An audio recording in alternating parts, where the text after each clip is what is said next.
はい、どうも、松村神黒でーす。年賀状とカレンダーが出ました。欲張ってトレーナーも作ったからよろしく。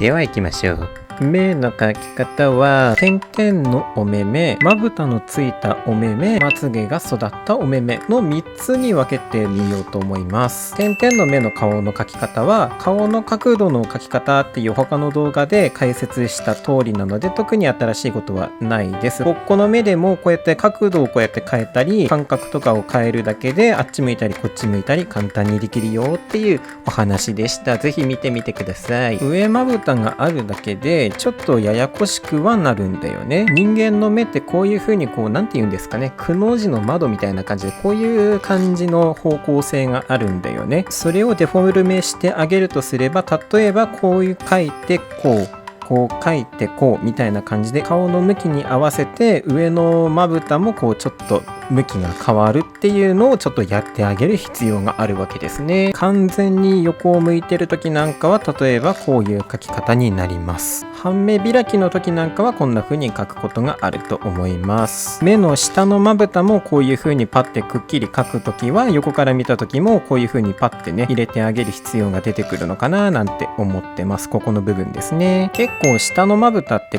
一気にグーってこういう風に引いちゃうと目のクマみたいな感じになっちゃって意図していた印象とかけ離れちゃうことがあるので、どっちかっていうと上のまぶたよりは細い線とか細いペンで描いてあげた方がうまくいくことが多いのかななんて思ってます。作家さんによってはこの下のまつげを3本か4本描くだけで終わらせたりとか、あるいは横までスッと降りてきて最後にスッとだけ入れてそれで終わりなんていう書き方もあったかなと思います。総じて言えるのはちゃんと目の丸さがパッて出るように外に向かうこういう針みたいなのを大切にしてあげた方がいいのかななんて思ってます。もう少し自分の絵に自然な立体感を出していきたいっていう場合はこういう風にちょっと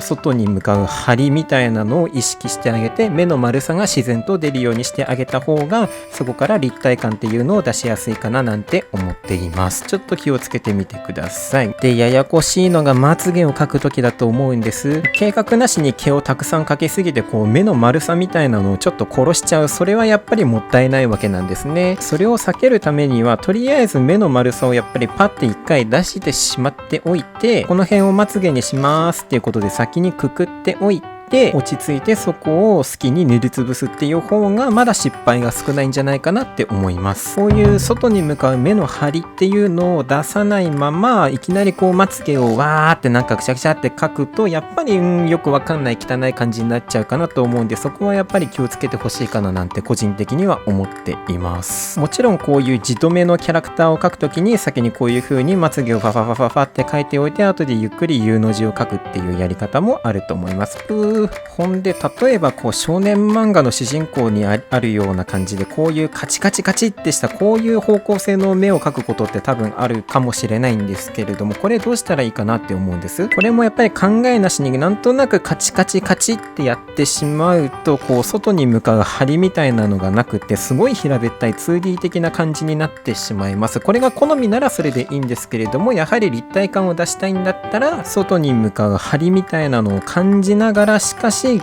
角で止まってあげてデリケートに曲がってあげるっていうことをするべきかなって思います。この針を保ったまま曲がる、この曲がり方ができてくるともうちょっと目描くの楽しくなるんじゃないかなって松村的には思います。針を保ったまま曲がる、これ何回かやるんですけど、ちょっとこれで見た感じで伝わってほしいんですよね。分かりますかね。こういうよくよく見ると1本ずつ見るとこういう風にこういう膨らみがあるんですよね。少し外に向かってカーブしているこういう線が1、2、3って集まって目ができる、こういうイメージだと思ってみてください。ついでだから瞳の描き方も一緒にやっちゃいましょう。丸があって私の場合は右上にハイライトの丸を先に描いておいて、一番分かりやすいのは真ん中で半分に割ってしまってもう上はもう完全に塗りつぶしてしまいましょう。これはもう勇気を出してねやってみましょう。私個人はね黒く塗りずのねちょっととね、怖いんだけどね、何言ってんだって感じなんですけどね、怖いんだよね。怖いよね、やっぱりね。あとは下の半分をこんな感じで埋めてあげます。ちょっ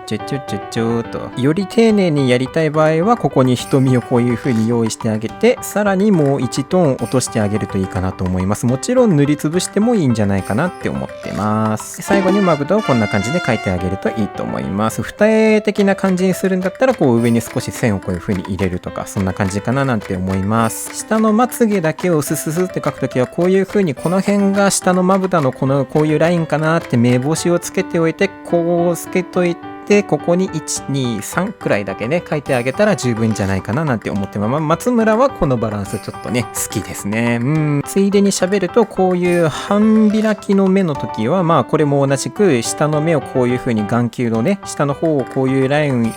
をイメージしてあげて、こう、ちょってまぶたじゃない、まつげを描いてあげる。で、もっと丁寧にやりたい時は、この上のまぶたのこの辺の膨らみをなんとなく想像してあげて、こんな風にって少しだけ線を入れてあげるなんてこともできると思います。あとはこう眉毛をこうパッて描いたらこんな感じですね。あとはもう少しまつげが欲しい人はこのまぶたのこのラインに沿って逆らわないでススッと入れてあげたりしていいと思います。例えばこういうこともできると思います。スス。一応欲張って喋ると、例えば目の線こういう風に入れる時もこういう目の膨らみに沿ってこういう風に少しカーブしてね入れてあげた方がその方が丁寧ではあると思いますし、まつげを描く時もこうなんとなくこう 2D 的にバババって描くんじゃなくて、こういう風にこうなんていうんですか、こうススってこう空気を含ませるようなカールした感じで描いてあげた方がキュートになったりするとか美人に見えるとか、そういうことはもちろんあると思うんでね、そういうこともねちょっと試行錯誤したり意識してみると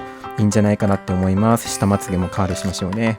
細かい話をたくさんしてしまったんですけれども、一言でまとめると、この目の膨らみをこういう風に大切にして、こういい感じのカーブを使って目を描いてあげたら楽しくなると思いますってことでした。やってみてください。おやすみ、バイバイ、おやすみ。